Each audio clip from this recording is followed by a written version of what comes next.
ఓం నమః పార్వతీపతయే హర హర మహాదేవ శంభో శంకర. మహాశివరాత్రి కథ. శివపురాణం ఆధారంగా మనం ఈ వీడియోలో మహాశివరాత్రి కథ తెలుసుకోబోతూ ఉన్నాం. అన్నట్టు ఛానల్ ప్రేక్షకులందరికీ ఒకసారి నేను నమస్కరిస్తూ ఉన్నాను. ఎవరైతే సబ్స్క్రైబ్ అయ్యారో, సబ్స్క్రైబ్ అవ్వడంతో పాటు బెల్ బటన్ నొక్కారో, రెగ్యులర్గా కామెంట్ సెక్షన్లో వాళ్ళ అభిప్రాయాలను రాసి మాతో పంచుకుంటూ ఉన్నారో వాళ్ళందరికీ మరొక్కసారి కృతజ్ఞతలు చెబుతూ విషయం లోపలికి మనం వెళదాం. నైమిషారణ్యంలో శౌనకాది మహామునులు సూత మహర్షిని ప్రశ్నించారు. అయ్యా సూత మహర్షి, నువ్వు మాకు ఎన్నెన్నో కథలు చెప్పావు, ఎన్నెన్నో ధర్మసూక్ష్మాలు చెప్పావు, మాకు చాలా ఆనందం కలుగుతోంది. ఉత్తమమైన ఒక వ్రతాన్ని అత్యంత ఇష్టంతో విస్తారంగా చెప్పు అని అడిగారు. నైమిషారణ్యంలో శౌనకాది మహామునులందరినీ కూర్చోబెట్టుకొని పురాణాలు, ఇదిగో ఫలానా పురాణాన్ని ఫలానా వారు ఫలానా వారికి చెప్పారు, ఈ గాథలు అందులో ఉన్నాయి, ఈ ధర్మసూక్ష్మాలున్నాయి అని సూత మహర్షి విస్తారంగా విశదీకరిస్తూ మహామునులందరికీ అందించారు. పురాణము పురా అపి నవం ఇది పురాణం అంటే ఎప్పుడు వింటున్నా సరే కొత్తగా అనిపిస్తుంది, కొత్తగా కనిపిస్తుంది పురాణం అన్నది. సూత మహర్షి కథ ప్రారంభిస్తూ, సర్వ పాపాలను పోగొట్టే అతి పురాతనమైన నిషాదుని ఇతిహాసం చెప్తున్నాను, మీరందరూ వినండి అన్నాడు సూత మహర్షి. ఒక నిషాదుడుండేవాడు పూర్వం అడవిలో. ఆయన పేరు గురుద్రుహుడు. ఆయన ఒంటరివాడేం కాదు, గృహస్థు అంటే కుటుంబం ఉంది, పెళ్ళాం పిల్లలు, ఆయన తల్లిదండ్రులు, ఇలా కుటుంబం ఉంది. మంచి బలాఢ్యుడు, దాంతోపాటు పరమ క్రూరుడు అంటున్నారు సూత మహర్షి. క్రూర కర్మలు చెయ్యాలి అనంటే ముందుంటాడు ఈ కిరాతుడు. ఇక నిరంతరం అడవి లోపలికి వెళ్ళడము, ఇక అడ్డు అదుపు లేదు ఆయనకు. మృగాలను సంహరిస్తూ దొంగతనాలు చేస్తూ అడవిలో తిరుగుతూ ఉండేవాడు నిషాదుడు. అడవిలో జంతువులను వేటాడము. సరే, ఇప్పటి పరిభాషలో కనుక మనం చూస్తే అడవిలో జంతువులను వేటాడడం అన్నది తప్పు కదండి. ఆ చట్టం ఉంది, ఈ చట్టం ఉంది, ఇవన్నీ మనకు చాలా ఉన్నాయి. సూత మహర్షే చెప్తున్నారు ఈ కథ. ఆ చెబుతూ పూర్వం ఒకప్పుడు అడవిలో గురుద్రుహుడు అనే పేరు గల నిషాదుడుండేవాడు అని మొదలుపెట్టారంటే ఇక ఎంత పురాతనమైన కథ ఒకసారి ఆలోచించండి. వేటాడము అనేది వాళ్ళ వృత్తి. వేటాడతారు, జంతువులను సంహరిస్తారు, తీసుకెళ్తారు, ఆ మాంసాన్ని తీసుకొని వాటిని కాల్చుకొనో వండుకొనో తింటారు. అది కాదు తప్పు. అసలు సమస్య ఏంటంటే ఆ జంతువులను వేటాడడం కూడా అడ్డు అదుపు లేకుండా తన అవసరానికి మించి వేటాడడం అన్నమాట. ఇక్కడ ఇది క్రూర స్వభావము. అంటే ఈ కథలో మనం అర్థం చేసుకోవాల్సింది, వేటాడేటప్పుడు జంటగా ఉన్న జంతువులను ఎప్పుడు కూడా వేటాడేవారు కాదు.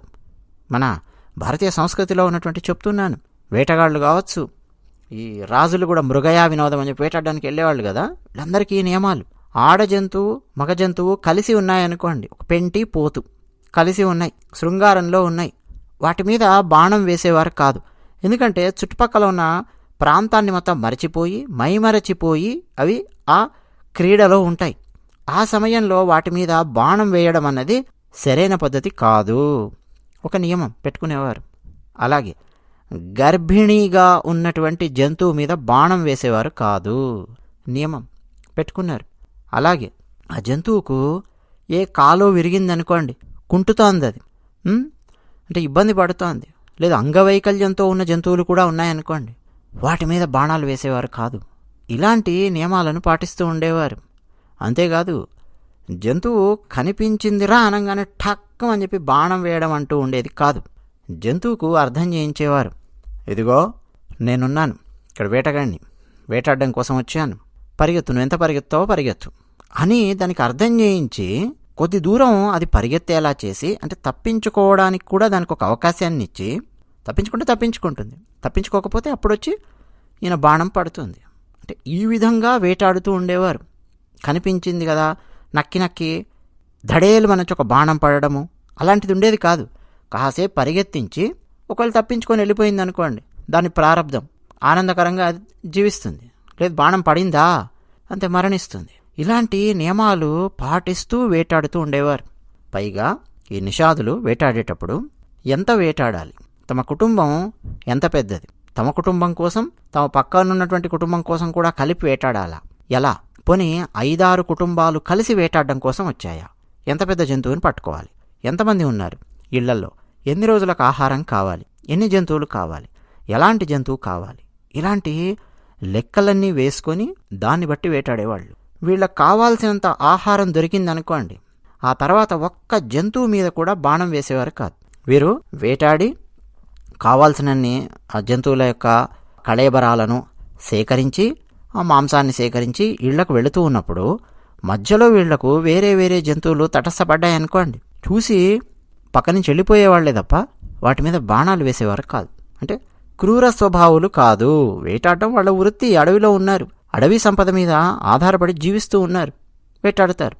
కానీ అవసరానికి మించి మాత్రం వేటాడేవాళ్ళు కాదు. కానీ ఇప్పుడు మనం చెప్పుకుంటున్న గురుద్రోహుడు, ఇతను క్రూరుడు, క్రూర కర్మలు చేయడంలో మొట్టమొదటి స్థానంలో ఉంటాడు. అలాంటి కిరాతుడు ఈ గురుద్రోహుడు. ఇక నిరంతరం అడవి లోపలికి వెళ్ళడము, అడ్డు అదుపు లేకుండా మృగాలను సంహరిస్తూ ఉండడము, దొంగతనాలు చేస్తూ ఉండడం, అడవిలో నివసిస్తూ ఉండేవాడు. చిన్నప్పటి నుంచి పెద్ద అయ్యేంత వరకు మంచి కర్మలు అంటూ ఏవీ చేయలేదు ఈ వేటగాడు. దుష్టత్వము, ఈ దుష్టుడు ఆ అడవిలో నివసిస్తూ ఉండేవాడు. ఒకరోజు పరమ పవిత్రమైన శివరాత్రి దినం వచ్చింది. అయితే అడవిలో ఉండేవాడు కదా, ఈయనకు తెలియదు, శివరాత్రి తెలియదు, శివుడు తెలియదు, పూజ తెలియదు, ఏమీ తెలియదు. అయితే ఆ రోజు శివరాత్రి రోజు ఉదయము ఈయన తల్లి, ఈయన తండ్రి, భార్య వీళ్ళందరూ ఈయన దగ్గరకు వచ్చారు. ఆకలి ఆకలి ఆకలి, ఇంకా బయలుదేరలేదేమిటి వేటాడడానికి? వెళ్ళు, వెంటనే వేటాడడానికి వెళ్ళు, మాకు ఆహారం తీసుకురా అని చెప్పారు. సరే అని చెప్పి వెంటనే ఇతను ధనస్సు, బాణాలు అవన్నీ తీసుకొని ఇక మృగాలను చంపాలి అని అడవిలో బయటికి వచ్చాడు. తిరుగుతూ ఉన్నాడు. దైవ ఘటన వల్ల ఆ రోజు ఒక్క జంతువు కూడా ఇతనికి లభించలేదు. మామూలు సమయంలోన ఇష్టం వచ్చినట్టు జంతువులు కనిపిస్తాయి. జంతువు కనిపించగానే బాణం వేయడం, చంపడం, పీకు తినడం, లాక్కుపోవడం, ఇదే పని ఇతనికి. ఆ రోజు దైవవశాత్తు, ఎవరికి దైవవశాత్తు అంటే జంతువులకు, ఒక్క జంతువు కూడా ఇతనికి కనిపించలేదు, లభించలేదు. నెమ్మదిగా సూర్యుడు అస్తమించే సమయం వచ్చింది. సాయంత్రం అవ్వొస్తోంది. ఒక్కసారిగా దుఃఖం పొంగుకొచ్చింది. కిం కర్తవ్యం, ఏం చేయాలి? క్వ గంతవ్యం, ఎక్కడికి పోవాలి? ఏం చేయాలి? ఎక్కడికి వెళ్ళాలి? ఒక్క జంతువు దొరకట్లేదేంటి ఈరోజు? ఇంట్లో నా పిల్లలు ఉన్నారు, వృద్ధులైన నా తల్లిదండ్రులు ఉన్నారు, నా భార్య ఉంది, వాళ్ళకి ఆకలిగా ఉంది అని చెప్పి నన్ను పంపించారు ఉదయం. మామూలుగా ఎప్పుడు నేను బయటికి రాగానే ఒక 2-3 గంటల్లో ఏదో ఒక జంతువు దొరికి తీసుకొని వెళ్ళిపోయేవాడిని. మధ్యాహ్నం భోజనం చేసేవాళ్ళం అందరం కలిసి కూర్చొని. ఇప్పుడేమిటి సాయంత్రం అయింది, అసలు ఒక్క జంతువు కనిపించడం లేదు, జంతువు కనిపించే జాడ కూడా ఏది కనిపించడం లేదే, తిరిగి తిరిగి తిరిగి అలసిపోయాను అడవిలో అని ఆలోచిస్తూ ఉన్నాడు. అయితే జంతువు లభించలేదు కదా, అసలే శివరాత్రి. ఆ రోజు మొత్తం ఆయనకు తెలియకుండానే గురుద్రోహుడనే ఆ కిరాతుడు ఉపవాసం ఉన్నాడు. ఇలా కాదు, జంతువులు ఖచ్చితంగా మనకు దొరకాలి అంటే జంతువులు నీళ్లు తాగే స్థలానికి వెళ్ళాలి. అక్కడికి వెళ్ళి కాపు కాద్దాము అని చెప్పి అనుకున్నాడు. జంతువులండి అడవిలో కొన్ని స్థలాలుంటాయి, స్థావరాలుంటాయి. క్రూర మృగాలు ఒక సమయంలో వచ్చి నీళ్లు తాగుతూ ఉంటాయి. మామూలుగా శాఖామృగములు ఉంటాయి, అవి ఒక సమయంలో వచ్చి నీళ్లు తాగుతూ ఉంటాయి. జింకలు నీళ్లు తాగే సమయం ఒకటి ఉంటుంది. దాహం వేయంగానే పరిగెత్తుకొని వెళ్ళవు, చూసుకుంటాయి. క్రూర మృగాలు ఏమన్నా ఉన్నాయా? జంతువులకు నిరంతరం అదే పని కదండి. అడవిలో నిరంతరం భయంలో బతుకుతూ ఉంటాయి జంతువులు. ఎప్పుడు ఏ జంతువు వచ్చి తమ మీద దాడి చేస్తుందో తెలియదు, అది వాటి పరిస్థితి. ఇంకా అడవిలో ఒక చోట కొలను ఉంది. ఆ కొలను దగ్గరికి వెళ్ళి కాపు వేద్దాము అని చెప్పి అనుకున్నాడు. ఖచ్చితంగా ఒక జంతువు ఇక్కడికి వచ్చి తీరాల్సిందే, దాన్ని చంపేస్తాను, దాన్ని నా ఇంటికి, దాని కళేబరాన్ని నా ఇంటికి లాక్కొని వెళతాను అనుకున్నాడు.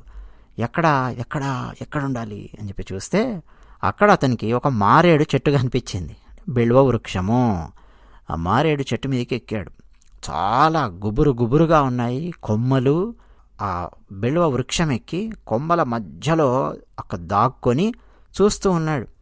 ఏ జంతువు వస్తుందా, ఎప్పుడు చంపుదామా, ఎప్పుడు తిందామా అని ఆలోచిస్తూ ఉన్నాడు. ఓ పక్కన ఆకలి, దప్పిక, నీళ్లు కూడా తాగకుండా తిరుగుతూ ఉన్నాడు. ఇక అప్పుడేమైంది అంటే, ఆ రాత్రి మొదటి యామములో ఒక లేడీ, అది కూడా ఆడ లేడీ, జింక, ఇంగ్లీష్ లేడీ కాదండోయ్, ఒక ఆడ జింక దాహంతో బాధపడుతూ చెంగున దూకుతూ అటు ఇటు చూసుకుంటూ ఆ నీటి దాకా వచ్చింది. ఇంకా తాగలేదు. అసలు జంతువు కనిపించగానే ఒక్కసారి అమ్మయ్యా, పొద్దటి నుంచి చూస్తూ ఉన్నాను, ఇప్పుడు కనిపించిందిరా జంతువు, వేద్దాం బాణము అని మెల్లిగా బాణం తీసి ధనస్సుకు సంధించాడు. ఈ లోపు ఏమైందంటే అటు ఇటు కదిలాడు కదా, బాణం తీయడము, ధనస్సు తీయడము, పట్టుకోవడం, పెట్టడం. ఈ ప్రయత్నంలో అతను తెచ్చుకున్నటువంటి సొరకాయ బుర్ర, అందులో నీళ్లున్నాయి. ఆ నీళ్లు కాస్త కారి చెట్టు కింద పడ్డాయి. అలాగే చెట్టు మీద ఉన్నటువంటి మారేడు పత్రి, బెళువ వృక్షపు ఆకులు చెట్టు కింద పడ్డాయి. తనకి తెలియని విషయం ఏంటంటే ఆ వృక్షం కింద ఎప్పటిదో పురాతనమైన ఒక శివలింగం ఉంది. ఇతని సొరకాయ బుర్రలో ఉన్న నీళ్లు శివలింగం మీద పడ్డాయి. ఇతను కదలడం వల్ల ఆ ఆకులు శివలింగం మీద పడ్డాయి. బిల్వ పత్రములు. శివుని యొక్క ప్రథమ యామ పూజ సంపన్నమయ్యింది అన్నారు శివపురాణంలో. అంటే ఏమిటి? ఇతను ఉద్దేశపూర్వకంగా శివలింగానికి అభిషేకము చేయలేదు, ఆ బిల్వ పత్రములు సమర్పించలేదు. కదిలాడు అంతే, నీళ్లు పడ్డాయి, ఆకులు రాలాయి. అదే ప్రథమయామంలో జరగాల్సినటువంటి పూజ పూర్తయింది అన్నారు వేదవ్యాసుల వారు శివపురాణంలో. ఎప్పుడైతే జరిగిందో ఆ మహిమ వల్ల అతను చేసిన పాపములు వెంటనే తొలగిపోయాయి. అయితే ఇతను అటు ఇటు కదిలి ధనస్సుకు బాణం ఎక్కువ పెట్టాడు కదా, అసలే రాత్రి సమయం. పైగా ఆ జింకలు అవన్నీ కూడా చెవులు రిక్కించి వింటూ ఉంటాయి. ఎక్కడి నుంచి ఏ శబ్దం వచ్చినా సరే టక్కున వాటికి అర్థమైపోతుంది. వెంటనే ఆ శబ్దం విన్నది ఎటువైపు నుంచి వచ్చింది, అదిగో ఆ బిల్వ వృక్షము ఆ పైన ఎవరో ఉన్నారు, అక్కడి నుంచి శబ్దం వచ్చింది అని దీనికి అర్థమయ్యి కంగారు పడి అటు ఇటు చూసేవారు కిరాతుడు కనిపించాడు అన్నట్టండి. మొదటి యామము అన్నాం, మొదటి యామ పూజ పూర్తయ్యింది అని. జాము అని కూడా అంటాం, జాము రాత్రి అని చెప్పి పాటలు కూడా ఉన్నాయి కదా. జాము లేదా యామము అంటే ఒక జాము అంటే 3 గంటలు అని అర్థం, లేదా 7:30 గడియలు అని చెప్పి అర్థం. ఒక రోజుకు 8 జామములు ఉంటాయి. 24 గంటలను 8తో భాగిస్తే 3 గంటలు వస్తుంది. అంటే 3 గంటలు ఈజ్ ఈక్వల్ టు ఒక జాము అని చెప్పి అర్థం చేసుకోవాలి. యామము అన్నా జాము అన్నా ఒక్కటే. అలాగే మొత్తం 8 జాములు రోజుకు. రాత్రి సమయాన్ని కనుక మనం తీసుకున్నామనుకోండి, అంటే సాయంత్రం 6 గంటల నుంచి రాత్రి 9 గంటల వరకు మొదటి జామము, లేదు మొదటి యామము, లేదు మొదటి జాము. రాత్రి 9 నుంచి అర్ధరాత్రి 12 వరకు రెండో జాము. అర్ధరాత్రి 12 నుంచి 3 గంటల వరకు మూడో జాము. ఉదయం అంటే ఆ రాత్రి ఉదయం అనుకోండి, 3 గంటల నుంచి సూర్యోదయం అయ్యే సమయం 6 గంటల వరకు 4వ జాము. రాత్రికి 4 జాములుంటాయి. 6 నుంచి 9, 9 నుంచి 12, 12 నుంచి 3, 3 నుంచి 6. ఇప్పుడు 6 నుంచి 9 మధ్యలో ఉన్నటువంటి మొదటి జాము పూజ ఇతనికి తెలియకుండానే పూర్తయ్యింది. ఇప్పుడు ఆ మృగం మాట్లాడుతోంది. కిం కర్తుమిచ్చసి వ్యాధ సత్యం వద మాగ్రత అని చెప్పి అంటోంది. ఏమంటుందా లేడీ అంటే, ఏ కిరాత, ఓ వ్యాధుడా, కిం కర్తుమిచ్చసి, ఏం చేస్తున్నావు నువ్వు, ఏమిటి? సత్యం వద, సత్యం పలుకు అని చెప్పి అంటోంది. అబద్ధం చెప్పక నిజం చెప్పు, ఏం చేయబోతున్నావు అని చెప్పి అంటోంది. సత్యం వద, ధర్మం చరా. ఇదంతా కూడా అండి వేద ధర్మము. గురువులు శిష్యులకు చెప్పేవారు. సత్యం వద, ధా కాదు దా. దాకు జటా ఉండదు. దండములో ఏ దా అయితే ఉంటుందో అది. ధనస్సులో ఉండే ధా కాదు, ధరణిలో ఉండే ధా కాదు, దండములో ఉండే దా. సత్యం వద అంటే సత్యమునే పలుకుము, ధర్మం చరా, ధర్మంగా చరించుము. ఇవి వీటికి అర్థాలు. తర్వాత కొంతమంది సత్యం వద తీసి వధ అని పెట్టి ఆ వాక్యాన్ని వధించడమే కాకుండా సత్యాన్ని వధించడమే కాకుండా ఏంటంటో చేస్తున్నారు. అక్షరాలు మార్చితే అండి అర్థాలు మారిపోతాయి. తెలంగాణ ఆంధ్రప్రదేశ్ కలిసి ఉన్నటువంటి సమయంలో ఎక్కువగా వినిపిస్తూ ఉండేది. ఒక ముఖ్యమంత్రి గారు నాట్ అప్రూవ్డ్ అని చెప్పి వస్తే ఆ నాట్ పక్కన ఈ చేర్చి నోట్ అప్రూవ్డ్ అని పెట్టి ప్రభుత్వ అధికారులు గవర్నమెంట్ ఆర్డర్ను పాస్ చేశారు అన్నది ఒకటి బాగా వినిపిస్తూ ఉండేది. అంటే ఒక ఫైల్ ఉందనుకోండి, నాట్ అప్రూవ్డ్ అని చెప్పి ఆ ఫైల్ మీద రాశారు. అంటే ఈ ఫైల్లో ఉన్నటువంటివన్నీ మేము చదివాము, ప్రజలకు ఉపయోగపడేది కాదు, ఇది చాలా చాలా సమస్యలు ఉన్నాయి, నాట్ అప్రూవ్డ్ అంటే నేను దీనికి అప్రూవల్ ఇవ్వడం లేదు అని. ఆ నాట్లో టీ పక్కన ఈ చేర్చి నోట్ అప్రూవ్డ్ అని. నోట్ నోట్ అనే పదానికి మళ్ళీ రకరకాల అర్థాలున్నాయి ఇంగ్లీష్లో. నోట్ చేసుకోండి, అప్రూవ్ చేశాను అని చెప్పి అర్థము. ఈ నోట్ అంటే ఈ ఫైల్ను నేను అప్రూవ్ చేస్తున్నాను అని కూడా అర్థం. అలా మార్చేవారు. ఇంకో ఉదాహరణ ఇస్తాను. ఫిరోజ్ జహంగీర్ ఘాండీ అని చెప్పి ఒక ఆయన ఉన్నారు. ఆయన GHANDY ఆయన ఇంటి పేరు ఘాండీ. అది కాస్త తీసేసి గాంధీ అని చెప్పి పేరు పెట్టుకున్నారు. గాంధీ అంటే మోహన్ దాస్ కరమ్చంద్ గాంధీ, మహాత్మా గాంధీ గారు అని చెప్పి మనం మాట్లాడుకునే గాంధీ గారు. గాంధీ అంటే ఘాండీ. వైని తీసి ఐని చేర్చి జీ పక్కనున్న హెచ్ని తీసుకొచ్చి డీకి ఐకి మధ్యలో చేర్చి గాంధీ అని చెప్పి మార్చుకొని ఈ ఫిరోజ్ జహంగీర్ గాంధీ అనే వ్యక్తి ఇందిరా ప్రియదర్శిని అనే అమ్మాయిని వివాహం చేసుకున్నారు. ఇక అక్కడి నుంచి ఇందిరా ప్రియదర్శిని గారు ఇందిరా గాంధీ అయ్యారు. ఆ తర్వాత రాజీవ్ గాంధీ వచ్చారు. ఆ తర్వాత సంజయ్ గాంధీ వచ్చారు. ఆ తర్వాత సోనియా గాంధీ వచ్చారు. ఆ తర్వాత ప్రియాంక గాంధీ అయ్యారు. ఆ తర్వాత రాహుల్ గాంధీ అయ్యారు. నిజానికి వాళ్ళ ఇంటి పేరు ఉండాలి అనంటే GHANDY అని చెప్పి ఉండాలి. ఫిరోజ్ జహంగీర్ ఘాండీలో ఉన్నటువంటి ఘాండీ ఉండాలి.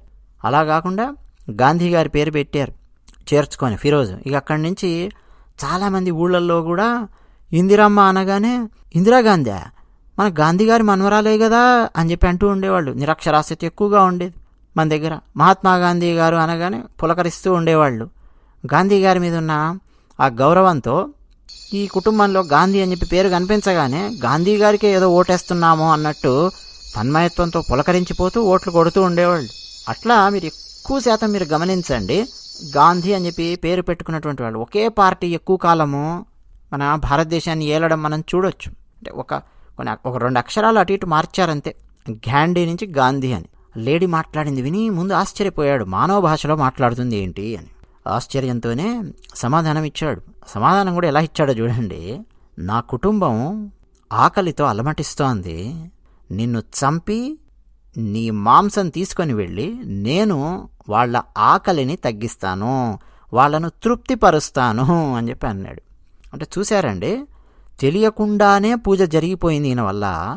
మనసులో ఏదో తెలియని మార్పు వచ్చేసింది. అందుకే సమాధానం ఇలా ఉంది.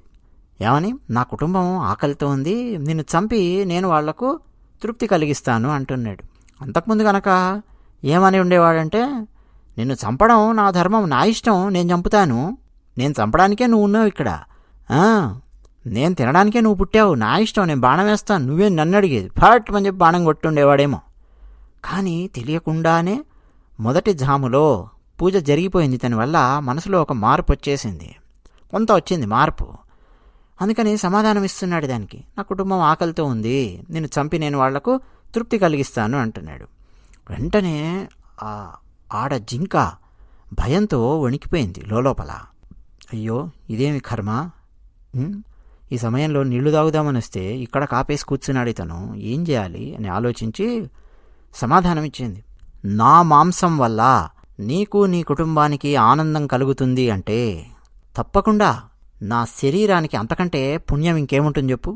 తప్పకుండా అది నన్ను చంపి తీసుకెళ్ళి నీ కుటుంబానికి ఆకలి తగ్గించు, ఆకలి తీర్చు, నా జీవితం ధన్యమైపోయింది అనుకుంటాను. అందులో ఏం సందేహం లేదు. ఈ లోకంలో ఉపకారం చేసే వాళ్లకు లభించే పుణ్యం అంతా ఇంత కాదు. ఇక దాన్ని వర్ణించాలంటే 100 సంవత్సరాలైనా సరే సరిపోదు.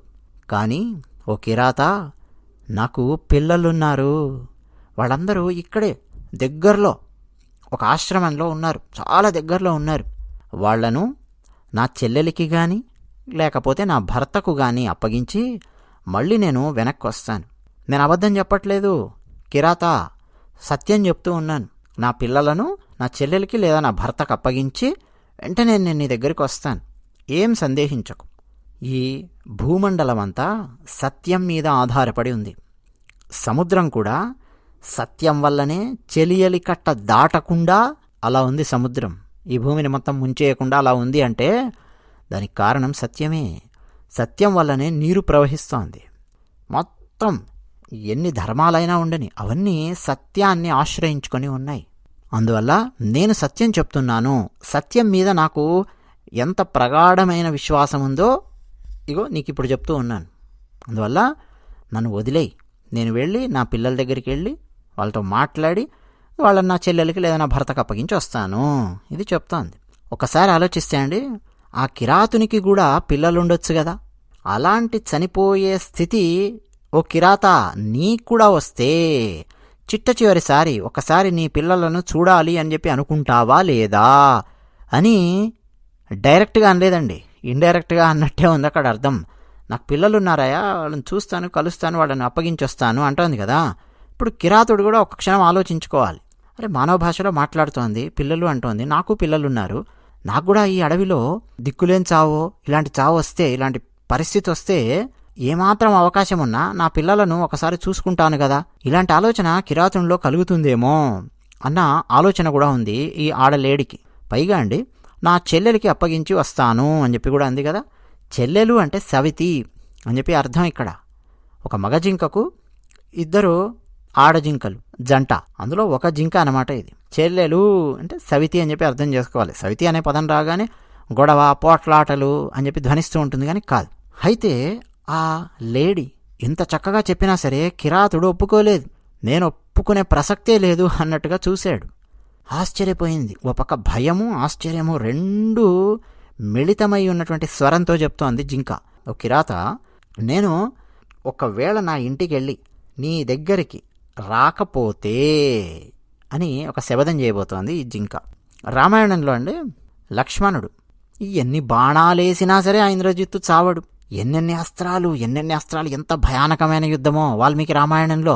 లక్ష్మణునికి ఇంద్రజిత్తుకు మధ్య చావడు ఇంద్రజిత్తు. ఇక చిట్ట చివరగా అండి లక్ష్మణుడు బాణం వేస్తాడు. ఏం బాణమో తెలుసా? రామబాణం అనాలి దీన్ని కూడా. రామబాణం అంటే రాముడు వేసే బాణం రామబాణం. ఒక కోణంలో చూస్తే ఇది కూడా రామబాణమే నా దృష్టిలో. ఎందుకో తెలుసా?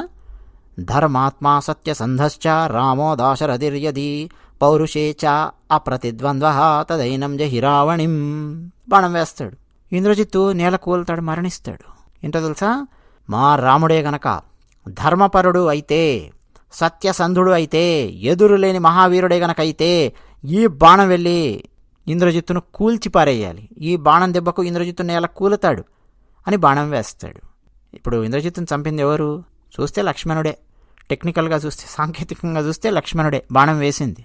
కానీ ఇంద్రజిత్తును చంపినటువంటి శక్తి ఏమిటి? రామునిలో ఉన్నటువంటి ధర్మపరాయణత్వము, రామునిలో ఉన్నటువంటి సత్యసంధత, ఇవి ఇంద్రజిత్తుని నేల కూల్చాయి. శపథం చేసి మరి, అంటే రాముని మీద ఒట్టు పెట్టి మరి, రాముని మీద శపథం చేసి మరి బాణం వదిలాడు లక్ష్మణుడు.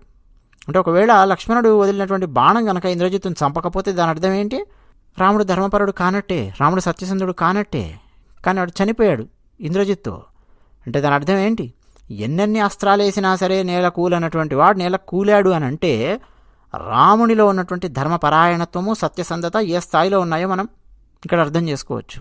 ఆ బాణం వేసేటప్పుడు చేసినటువంటి శబదం అన్నమాట లక్ష్మణుడు. ఇప్పుడు జింక శబదం చేస్తుంది.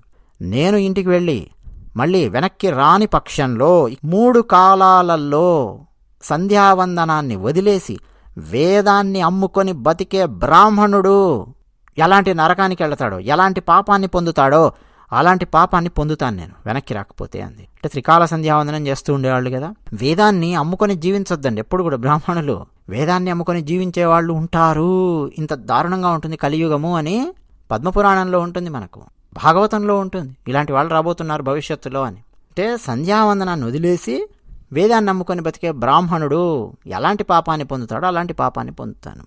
రెండోది, తమ భర్తల మాటను కాదని ప్రవర్తించే స్త్రీలు ఎలాంటి పాపాన్ని పొందుతారో అలాంటి పాపాన్ని పొందుతాను అంది. వివాహమైన తర్వాత అండి చర్చించుకొని భార్య భర్త నిర్ణయాలు ఏంటో తీసుకుంటారు. ఇప్పుడు భర్త ఏదైనా చెబుతూ ఉంటే వెంటనే భర్త నోరు మోయించేసి, ఈ మధ్య ఆ ఇజం ఈ ఇజం చాలా ఇజములు ఇవన్నీ కూడా వచ్చాయి కదా, ఆ వాదాలు ఈ వాదాలు, భర్త ఏదైనా చెప్పినా కానీ వెంటనే నోరు మూసేలా చేయడము, ఇవన్నీ కొంతమంది చేస్తూ ఉంటారు. నిజంగా భర్తను ఆపాల్సినవి ఖచ్చితంగా కొన్ని ఉంటాయండి, అడ్డుకోవాల్సినవి ఉంటాయి. ఉదాహరణకి భర్త మద్యపానానికి బానిస అవుతున్నాడు అనుకోండి, అడ్డుకోవాల్సిందే. ఏ ధూమపానానికో బానిస అవుతూ ఉన్నాడు, అడ్డుకోవాల్సిందే, చెప్పాల్సిందే.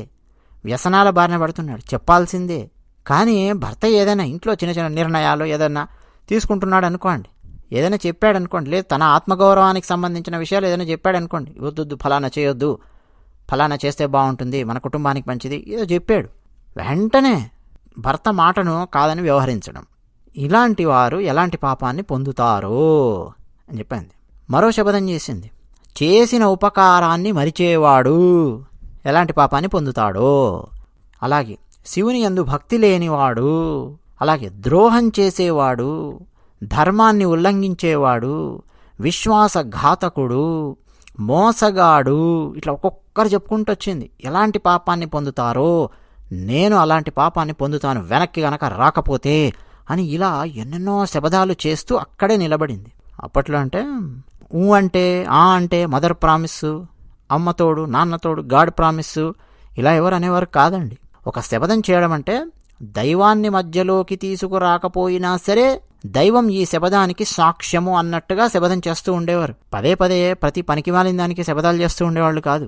ఈ శబదం తప్పితే ఈ నరకానికి నేను పోతాను అనేది అంతర్లీనంగా అక్కడ దాగి ఉండేది. శబదానికి అంత విలువ ఉండేది. అప్పుడు ఈ కిరాతునికి విశ్వాసం కుదిరింది.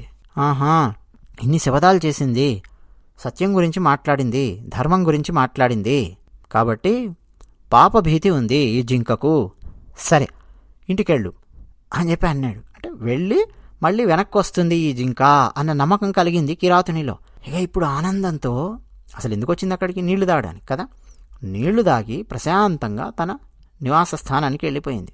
ఇక నిద్ర లేకుండా అలా చూస్తూ ఉన్నాడు. తర్వాత కాసేపు అయ్యాక ఆ ఆడ లేడీ యొక్క చెల్లెలు, అంటే సవతి అనుకోండి, చెల్లెలు, అరే ఇంకా మా అక్క రాలేదేమిటి అని బాధపడి వెతుక్కుంటూ వెతుక్కుంటూ వెతుక్కుంటూ సరే నీళ్లను తాగుదాము అని ఇక్కడికి వచ్చింది. ఎవరు?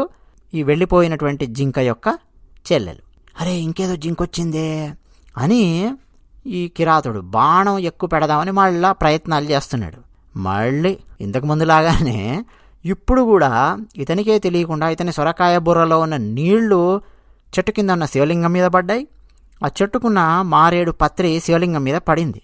దాంతో ఆ కిరాతునికి తెలియకుండా సమస్త దుఃఖాల నుంచి ఉపశమనాన్ని కలిగించే ఆ పరమశివుని యొక్క ద్వితీయ యామ పూజ పూర్తయింది. ఇప్పుడు ఆ లేడీ అది చూసింది కిరాతుడిని. ఏ కిరాత, ఏం చేస్తున్నావు అని చెప్పింది. వెంటనే అంతకుముందు మొదటి జింకకి ఎలా సమాధానం ఇచ్చాడో ఇప్పుడు అలాగే సమాధానం ఇచ్చాడు. మా ఇంట్లో వాళ్ళు ఆకలితో ఉన్నారు, నిన్ను చంపి తీసుకెళ్ళి వాళ్ళ ఆకలి తీరుస్తాను అని సమాధానం ఇచ్చాడు. ఇప్పుడు మురుగ్యువాచ, ఇప్పుడు ఈ రెండవ ఆడ జింక ఏమంటోంది? ఓ వేటగాడా, నేను ధన్యురాలనైపోయాను. విను, నేను ధరించిన ఈ దేహం ఈ రోజుతో సఫలమయ్యింది. ఈ శరీరం అనిత్యమైనది, ఎప్పుడు పోతానో తెలియదు. అలాంటిది పరోపకారం చేసి మరణించాననుకో, ఆనందమే ఆనందం. కానీ ఇంటి దగ్గర నాకు చిన్న చిన్న పిల్లలున్నారు, వాళ్ళని నా భర్తకు అప్పగించి నేను మళ్ళీ తిరిగి నీ దగ్గరకు వస్తాను అంది. ఇలా సమాధానం ఇయ్యగానే కిరాతుడు అన్నాడు, లేదు లేదు లేదు, నేను నీ మాట అంగీకరించను. నిన్ను ఇప్పుడు చంపడం తథ్యం, అందులో మరో మాటే లేదు, చంపుతాను అంటున్నాడు. ఇక వెంటనే ఈ ఆడ జింక శబదం చేయడం మొదలెట్టింది. ఓ కిరాతుడా, నేను చెప్పే మాట విను. నేను గనక తిరిగి రాకపోతే నేను నీకిచ్చిన మాట తప్పడం వల్ల నా పుణ్యం మొత్తం నువ్వు లాక్కుంటావు అంది. అంటే ఏమిటి? నేను ఇంటికి వెళ్ళి గనక మళ్ళీ ఇక్కడికి రాకపోతే ఇప్పటివరకు నా జీవితంలో నేను ఏ పుణ్యాలైతే చేసుంటానో అవన్నీ కూడా నువ్వు లాగేసుకుంటావు, నీకు ట్రాన్స్ఫర్ అయిపోతాయి అంటోంది. అంటే విష్ణు సహస్రనామాలు చదివింది అనుకోండి ఈ జింక, పుణ్యం వచ్చింది దీనికి, అది మొత్తం ఈయనకు ట్రాన్స్ఫర్ అవుతుంది. లేదు శివార్చన చేసింది, ఆ పుణ్యం మొత్తం ఈయనకు ట్రాన్స్ఫర్ అయిపోతుంది. లేదు అడవుల్లో ఏ మహర్షిలో వేదాధ్యయనం చేస్తూ ఉంటే కూర్చొని ప్రశాంతంగా విన్నదనుకోండి వాళ్ళ ఆశ్రమాలలో, ఆ పుణ్యం మొత్తం ఇతనికి వెళ్ళిపోతుంది. ఇదన్నమాట చేసినటువంటి మొట్టమొదటి శబదం. పెళ్లి చేసుకున్న ఆ భార్యను వదిలేసి ఇంకో స్త్రీ యొక్క పొందును కోరుకునే వ్యక్తి ఏ పాపాన్నైతే పొందుతాడో అలాంటి పాపాన్ని నేను పొందుతాను ఒకవేళ నేను గనక వెనక్కి రాకపోతే అంది. ఈ లెక్కనండి టీవీ సీరియల్స్లో ఇప్పుడు ఎక్కువ శాతం భర్తల పాత్రలు ఇక ఇదే బాపతు. టీవీ సీరియళ్ళ నిండా అవే కదండి. ఆశ్చర్యం ఏంటంటే ప్రేక్షకులు అలాగే చూస్తూ ఉంటారు, మహిళా ప్రేక్షకులు మరీ ఎక్కువగా చూస్తుంటారు. భర్త ఇంకొక ఆమె, భర్త ఇంకొక ఆమె. పోనీ ఒక సీరియల్లో ఏదో ఉంది అనుకుంటే సరే, ఎక్కువ శాతం సీరియళ్ళ నిండా అవే అండి మన తెలుగు సీరియళ్లలో. అదే ఆశ్చర్యం. భార్య ఆమెను వదిలేసి ఇంకో స్త్రీ యొక్క పొందును కోరుకునే వ్యక్తి ఏ పాపాన్నైతే పొందుతాడో అలాంటి పాపాన్ని నేను పొందుతాను వెనక్కి రాకపోతే అంటోంది. తర్వాత వేదధర్మం సముల్లంఘ్య కల్పితేన చ యో వరజేత్, వేద ధర్మాన్ని వదిలిపెట్టి కల్పిత ధర్మాల వెంట పడేవాడికి ఏ పాపమైతే వస్తుందో అలాంటి పాపాన్ని పొందుతాను అంటోంది. రెండు చెప్పాలండి. మొదటిది ఇప్పుడు మన దగ్గర వేద ధర్మము కాకుండా వేదము కాని ధర్మములు, కల్ట్ ఫాలోయింగులు రకరకాలుగా ఏమిటేమిటో వచ్చి చేరాయి హిందూ ధర్మంలో. ఓ రాముడు లేడు, కృష్ణుడు లేడు, శివుడు లేడు, విష్ణువు లేడు, ఇంద్రాది అష్టదిక్పాలకులు లేరు. వీళ్ళందరూ ఎక్కడికో పోయి కొత్త కొత్త దేవుళ్ళు చాలామంది వచ్చి చేరుతున్నారు. కొత్త కొత్త కల్ట్ ఫాలోయింగ్లు వచ్చి చేరుతూ ఉన్నాయి. ఇదేప్పుడు ఉండేదే. మళ్ళీ ఎవరో ఆదిశంకరాచార్యుల వంటి వారు ఎవరో రావాలి, మళ్ళీ ఖండించాలి. ఇలాంటివన్నీ మళ్ళీ జరగాలనా అని చెప్పి అనిపిస్తుంది. చక్కగా వేదంలో ఉన్నటువంటి దేవతలు ఉన్నారు మనకు. వేదం చెప్పిన పరదైవము ఉన్నది. రామాయణం ఉంది, మహాభారతం ఉంది, భాగవతం ఉంది. కోట్లాది దేవతలు కదా మనకు, సరిపోలేదనా? రకరకాల అంటే హిందూ మతంలోనే కల్ట్ ఫాలోయింగ్ రకరకాలుగా, ఒక రాష్ట్రము ఆ రాష్ట్రం ఈ రాష్ట్రం అని నేను చెప్పాను, ఆ కాలం ఈ కాలం అని కూడా నేను చెప్పాను, వాళ్ళు వీళ్ళని కూడా చెప్పాను. మీరు ఆలోచించుకోండి, మీకే తెలుస్తుంది. చాలా చాలా ఓవర్ పీరియడ్ ఆఫ్ టైం మనం గమనిస్తుంటే. మరో సమస్య ఏంటంటే, మన భారతదేశం మీద 1000 ఏళ్ల పాటు జరిగిన దాడి. మొఘలులు, తుగ్లకులు, ఖిల్జీలు, బహమనీ సుల్తానులు, ఎంతమంది అని చెప్పాలండి? మధ్య ఆసియా దేశాల నుంచి వచ్చినటువంటి వాళ్ళు. ఎన్నెన్నో దాడులు, దండయాత్రలు, దేవాలయాల విధ్వంసము, సాంస్కృతిక విధ్వంసం. ఆ తర్వాత బ్రిటిషర్స్ డివైడ్ అండ్ రూల్ అని వాళ్ళు భారతదేశంలో ఉన్నటువంటి రకరకాల సమస్యలను ఎక్స్ప్లాయిట్ చేస్తూ చాప కింద నీరులాగా వారి పనులు వారు చేసుకొని ఓ పక్క దోచుకుంటూ మరో పక్క సాంస్కృతిక విధ్వంసం చేస్తూ పబ్బం గడుపుకున్నటువంటి వాళ్ళు వీళ్ళు.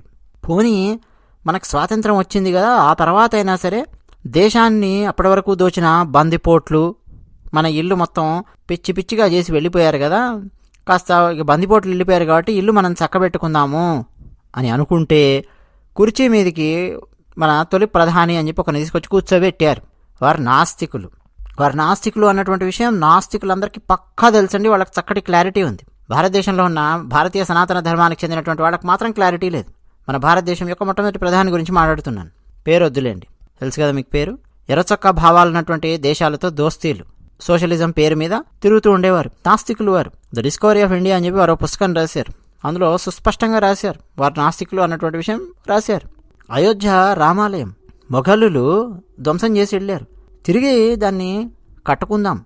ద్వారకలో కృష్ణ మందిరం, ఆ ప్రాంతం, ఆ భూమి కబ్జా అయ్యిందా, ఏం జరిగింది పరీక్షించడానికి ప్రయత్నం చేయడం. కాశీ మీద ఎన్నో దాడులు జరిగాయి కదా, తిరిగి కాశీ నగరాన్ని దివ్యంగా భవ్యంగా నిర్మించడానికి ప్రయత్నం చేద్దామా, ఈ ఆలోచన కానీ ఏమీ లేదండి మన మొదటి ప్రధానమంత్రి. ఇక హిందువులందరూ చాలా చక్కగా నోరు మూసుకొని ఉండడానికి ఆయన పుట్టినరోజును ఏదో గొప్పగా చేస్తూ ఒక ప్రాశస్త్యం కల్పించి వదిలేరు. భారతీయ సనాతన ధర్మానికి ఆయన చేసింది ఏమీ లేదు. ఆయన ఏమన్నా మనం కాస్త విమర్శించినా సరే నాస్తికులు వెంటనే రియాక్ట్ అవ్వాలి కదా, ఆయన నాస్తికుడు కాబట్టి. కానీ నాస్తికుల కంటే ఎక్కువ భారతీయ సనాతన ధర్మానికి చెందినటువంటి వాళ్ళు రియాక్ట్ అవుతూ ఉంటారు. ఆయన్ని కొంచెం మనం ఏమన్నా కానీ, ముఖ్యంగా 50 ఏళ్ళు దాటినటువంటి వాళ్ళని మీరు బాగా గమనిస్తే అసలు తన్మయత్వంతో ఊగిపోతుంటారు ఆయన పేరు చెప్పగానే. భారతీయ సనాతన ధర్మానికి చేసింది ఏమీ లేదండి. దేవాలయాలకు సంబంధించి కానీ, సంస్కృతికి సంబంధించి కానీ, సనాతన ధర్మానికి సంబంధించి కానీ ఏమీ లేదు. ఇట్లా ఎన్నెన్నో సమస్యలు మన భారతదేశంలో. ఎందుకు ఇదంతా చెప్పానంటారా? వేదధర్మం సముల్లంఘ్య కల్పితేనచ యో వ్రజేత్. వేదధర్మాన్ని వదిలిపెట్టి కల్పిత ధర్మాల వెంట పడేవాళ్ళు, అలాంటి వాళ్ళు సమాజంలో పెరగడానికి రకరకాల సమస్యలు మన భారతదేశంలో కొన్ని 1000 ఏళ్ల నుంచి ఉన్నాయి అని చెప్పి చెప్తూ ఉన్నాను. ఇన్ని సమస్యల మధ్యలో మనం భారతీయ సనాతన ధర్మాన్ని ఉజ్జీవింపజేస్తూ ముందు తరాలకు అలా తీసుకొని వెళ్ళాలి అని అంటే ఎంత కఠినమైన పనో చూడండి. ఇక మరొకటి, విష్ణువును ఆరాధిస్తూ శివుణ్ణి నిందించువాడు అన్నది. ఇక్కడ శివుణ్ణి ఆరాధిస్తూ విష్ణువుని నిందించిన, విష్ణువుని ఆరాధిస్తూ శివుణ్ణి నిందించిన, ఒకరిని ఆరాధిస్తూ మరొకరిని నిందించిన అది దోషం. నిందించవలసినటువంటి అవసరం ఎందుకు ఉందండి? మన భారతదేశంలో ఇలాంటి సమస్యలు కూడా అప్పుడప్పుడు పుట్టాయి. ఒక 1000 ఏళ్ల క్రితము ఇలాంటి సమస్యలు ఉండేవి. నేను ఫలానా దైవాన్ని పూజిస్తున్నాను కాబట్టి ఇక మిగతా వాళ్ళను నిందించడం ఇలా కూడా కొద్దిమంది చేస్తూ ఉండేవారు. అవి కూడా తప్పే. మనకు మా గురువు గారు చెప్తూ ఉంటారు కదా, స్వీయ ఆరాధన సర్వ ఆదరణ, వర్షిప్ యువర్స్, రెస్పెక్ట్ అదర్స్. ఇదే చెప్పారు. నీది నువ్వు పూజించుకో, నీది నువ్వు పాటించు, ఇతరులకు సంబంధించిందని గౌరవించు. ఇది మనం తెలుసుకోవాల్సింది, నేర్చుకోవాల్సింది. నాకండి మన భూకైలాస్ సినిమా, అందులో ఒక సంఘటన గుర్తొస్తుంది, ఒక సీన్ పాతది. రామారావు గారు, నాగేశ్వరరావు గారు ఉన్నటువంటి భూకైలాస్. ఎందుకు ఆ సినిమా అంటే, ఆ సినిమాలో ఏ పైత్యాలు లేవండి. గోకర్ణ క్షేత్ర మహిమ ఎలా ఉందో దాదాపు యథాతథంగా ఆ సినిమాలో తీశారు. ఆ తర్వాత వచ్చినటువంటి చాలా సినిమాలలో, రకరకాల సినిమాలలో పాండవులను తక్కువ చేస్తూ, కౌరవులను ఎక్కువ చేస్తూ, రాముని తక్కువ చేసి రావణాసురుని ఎక్కువ చేస్తూ రకరకాల పైత్యాలు ఏంటంటే రుద్దారు. కానీ అంతకుముందు పాత తరం దర్శకులు తీసినటువంటి సినిమాలలో ఇలాంటి పైత్యాలు ఏమి ఉండేవి కావు. గోకర్ణ క్షేత్ర మహిమ చాలా చక్కగా చూపించారు భూకైలాస్ సినిమాలో, పాత భూకైలాస్. అందులో రావణాసురుడు తన తల్లి కైకసి దగ్గరకు వచ్చి నిలబడి శ్రీమన్నారాయణుడిని దూషిస్తూ ఉంటాడు. నారాయణుడిని నాశనం చేస్తాను అని చెప్పి ఖడ్గం వర నుండి ఇలా తీయబోతాడు. అప్పుడు అతని తల్లి కైకసి పాత్ర, బహుశా హేమలత గారు అనుకుంటాను ఆ నటీమణి, ఆమె ఎక్స్ప్రెషన్ చూడాలి. కొంత భయము ఉంటుంది, కోపం కొడుకు మీద. రావణ, నిన్ను కన్న నాటి నుండి ఏ భయంకరమైన భావన నీ మనసులోకి రాకూడదు అని రేయింబవళ్ళు తపస్సు చేస్తున్నానో ఆ భావన నీలో రానే వచ్చింది. ఆ మాట మర్చిపోనాయనా అంటుంది. అంటే శ్రీమన్నారాయణుడి మీద ఏదో దండయాత్ర చేస్తాను, ఏదో ఆయన చంపుతాను అని చెప్పి దూషిస్తుంటాడు కదా, భయంకరమైన భావన అది, నీ మనసులోకి రానివ్వకు అని చెప్పి చెప్తుంది. వెంటనే అతను రావణాసురుడు అమ్మా అంటాడు. వెంటనే ఆమె కైకసి ఆ విష్ణువుతో విరోధం పెట్టుకునే వీరాది వీరులైన దానవ చక్రవర్తులందరూ ధ్వంసమైనారు. హరిద్వేష దావానలానికి నీ శరీరాన్ని ఆహుతి చేయొద్దు. శివుణ్ణి స్వీకరించినట్టే భక్తితో విష్ణువును సేవించి చిరాయుమంతుడివి కానాయన అంటుంది. ఇక రావణాసురుడి ప్రేలాపనలు ఇవన్నీ మనకు చాలా చూపిస్తారు అన్నట్టండి. ఇప్పుడు మనం రావణాసురునికి సంబంధించి ఎందుకు గుర్తు చేసుకున్నామంటారా? పూర్తిగా ఈ కథ వినండి. ఈ కథ వింటే మీకే అర్థమైపోతుంది. రావణాసురుని మనం గుర్తు చేసుకునేది ఎందుకు? రామాయణానికి సంబంధించి మనకు రాముల వారిని మనం గుర్తు చేసుకోవడానికి ప్రయత్నం చేస్తాము. ఇదే కథలో వస్తారు రాముల వారు కూడా, చూద్దురు కానీ కథ మొత్తం వినండి, అర్థమవుతుంది. ఇలాగే అండి, అటు విష్ణు భక్తులు శివుణ్ణి ద్వేషించడం కానీ, ఇటు శివభక్తులు విష్ణువుని ద్వేషించడం కానీ అది కూడదు. నింద అనేది కూడదు, ఇది మనం తెలుసుకోవాలి. అలాగే శివనింద అనగానే మనకు దక్షయజ్ఞం గుర్తొస్తుంది. దక్షుడు ఎలా శివనింద చేస్తాడు, ఆ తర్వాత వీరభద్రుడు ఎలా వస్తాడు, ఏం చేస్తాడు, ఏమవుతుంది దక్షయజ్ఞం, అదంతా కూడా మనం అక్కడ చూడొచ్చు. శూన్యతిథి నాడు తల్లిదండ్రుల క్షయాహ కర్మను చేసేవాడు, దుఃఖాన్ని కలిగించి ఆపై పరుషంగా మాట్లాడేవాడు ఎలాంటి పాపాన్ని పొందుతారో నేను గనక తిరిగి రాకపోతే అలాంటి పాపాన్ని పొందుతాను అంటోంది జింక. ఇన్ని శపథాలు చేసిన తర్వాత కిరాతుడు వెంటనే ఆహా ఎంత అద్భుతంగా మాట్లాడింది, ఇన్ని శపథాలు చేసింది, ఖచ్చితంగా ఇది వెనక్కి వచ్చేలాగే ఉంది అని, సరే నువ్వు ఇంటికి వెళ్ళు అని వదిలేశాడు. అంతకుముందు అయితే ఈ క్రూరకర్ముడు వదిలే ప్రసక్తే లేదు. ఇప్పుడు తనకు తెలియకుండానే శివార్చన చేశాడు కాబట్టి మనసులో ఇలాంటి భావన కలిగింది. ఇక ఆ లేడీ చాలా సంతోషించి నీటిని తాగి ఇంటికి వెళ్ళిపోయింది. ఇక ఇతనికి నిద్ర లేదు, ఎప్పుడు ఆ లేడీ వస్తుంది, ఎప్పుడు చంపుదాం, ఎప్పుడు తీసుకుపోదామని చూస్తున్నాడు. అంటే ఓ పక్కన జాగరణ కూడా అవుతోంది ఇతనికి తెలియకుండానే. 2వ యామం గడిచి 3వ యామం ప్రారంభం అయ్యింది.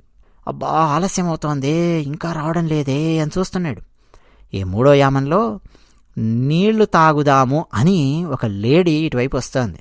ఇది మగ జింక. చూడగానే సంతోషించాడు.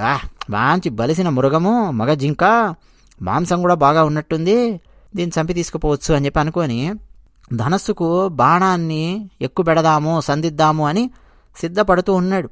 ఇక అంతకుముందులాగానే ఇతని పూర్వజన్మలో ఏం గొప్ప కార్యాలు చేశాడో ఏమిటో కానివ్వండి, మళ్ళీ కొన్ని మారేడు పత్రాలు శివుని మీద పడ్డాయి. అంటే 3వ యామంలో కూడా పూజ పూర్తయిపోయింది ఇతనికి తెలియకుండానే. ఒక్కసారిగా హృదయంలో అతనికి తెలియకుండానే దయాగుణం అనేది పెరుగుతోంది. ఇతని శబ్దం విని వెంటనే ఆ మగజింక ఏయ్ ఏం చేస్తున్నావు అంది. వెంటనే సమాధానం ఇచ్చాడు, నా కుటుంబాన్ని పోషించుకోవడం కోసం నిన్ను సంహరించబోతున్నాను అని సమాధానం ఇచ్చాడు.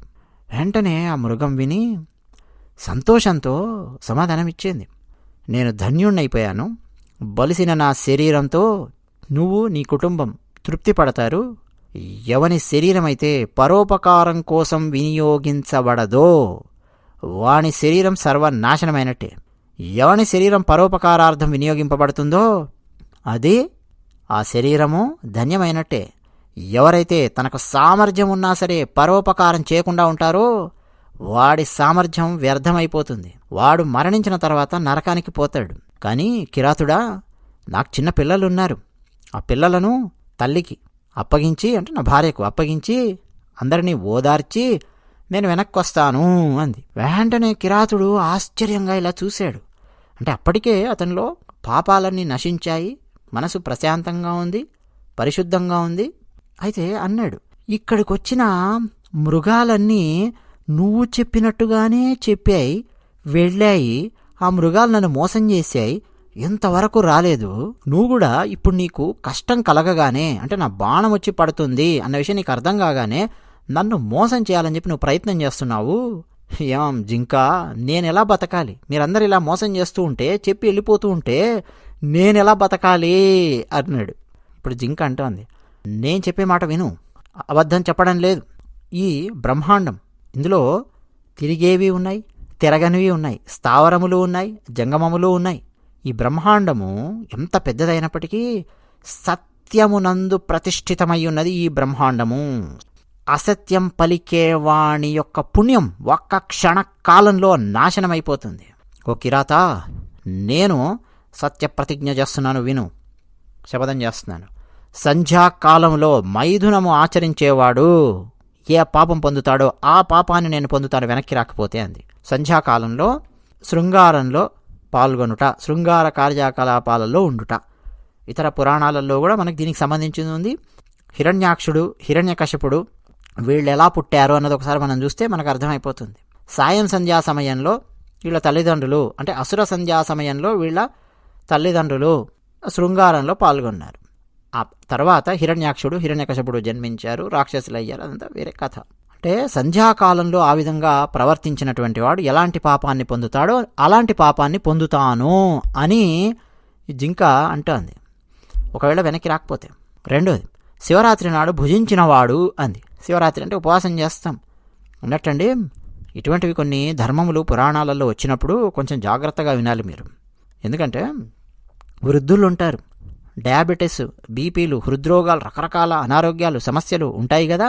అలాంటి వాళ్ళు కూడా తీవ్రంగా వింటూ ఖచ్చితంగా నేను ఈరోజు ఉపవాసం కఠినంగా ఉండాలేమో, ఈరోజు పూర్తిగా నేను నిద్రపోకూడదేమో, ఈ విధంగా పొరపాటున కూడా ఆలోచించకండి.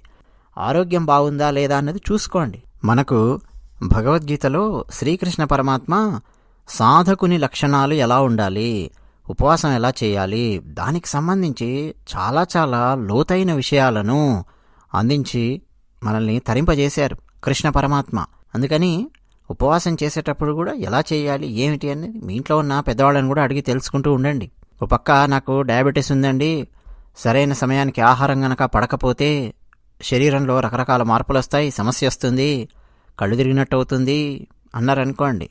ఇక వాళ్ళు కఠినమైన ఉపవాసం ఉండి మరింత తీవ్రమైన సమస్య కొని తెచ్చుకోవడం అన్నది ఎప్పుడు కూడా సరైన పద్ధతి కాదు. ఆ విషయం గుర్తుపెట్టుకోండి. మీ ఆరోగ్య పరిస్థితులు ఏమిటి అవన్నీ చూసుకొని దాన్ని బట్టి ఉపవాసాలు, దీక్షలు, వ్రతాలు ఇవన్నీ చేయడానికి ఉండడానికి ప్రయత్నం చెయ్యండి. అందుకే అండి, శక్తి సామర్థ్యాలు ఉన్నప్పుడే ఏమేం చేయాలో అవన్నీ కూడా చేయడానికి ప్రయత్నం చేయాలి అన్నారు పెద్దలు. కఠినమైన ఉపవాసాలు అన్నీ ఉండలేని వాళ్ళు ఇప్పుడు వింటున్నారు కదా. శివరాత్రి కథ, శివపురాణం ఆధారంగా మనం మాట్లాడుతున్నాం, చక్కగా వింటున్నారు కదా. శివుని మహత్యం వింటూ ఉన్నాం కదా, చెప్పుకుంటూ ఉన్నాం కదా. ఆ విధంగా వచ్చే పుణ్యాన్ని మీరు పొందుతారు. అసత్య సాక్ష్యమును పలికినవాడు, అంటే కోర్టులలో దొంగ సాక్ష్యాలు చెప్తుంటారు కదా, ఇలాంటి వాళ్లకు ఎలాంటి పాపం వస్తుందో అలాంటి పాపం వస్తుంది వెనక్కి కనుక రాకపోతే. దాచిపెట్టమని ఇచ్చిన సొమ్మును అపహరించేవాడికి ఎలాంటి పాపం వస్తుందో అలాంటి పాపం వస్తుంది నాకు అంటుంది. అంటే మూసేసిన చిట్ ఫండ్ సంస్థలకు, అంటే ఏది ప్రజల యొక్క డబ్బు ఎగ్గొట్టి, అలాగే కస్టమర్స్ యొక్క సొమ్ముతో పారిపోయి మూసిపడేసినటువంటి బ్యాంకులు, అలాగే ఇళ్లలో కూడా కొంతమంది ఇది దాచిపెట్టండి అని చెప్పిస్తూ ఉంటారు. అది తీసుకొని వీళ్ళు వాడేసుకొని అబ్బే నువ్వు నాకు ఎప్పుడు ఇచ్చావు అంటూ ఉంటారు. ఇలాంటి వాళ్ళు ఎలాంటి పాపాన్ని పొందుతారు అంటే పరుల సొమ్మును ఆశించిన వారు, అపహరించిన వారు ఎలాంటి పాపాన్ని పొందుతారో అలాంటి పాపం. సంధ్యావందనం లేని బ్రాహ్మణుడు అన్నారు. బ్రాహ్మణుడు అంటేనే సంధ్యావందనం చెయ్యాలి.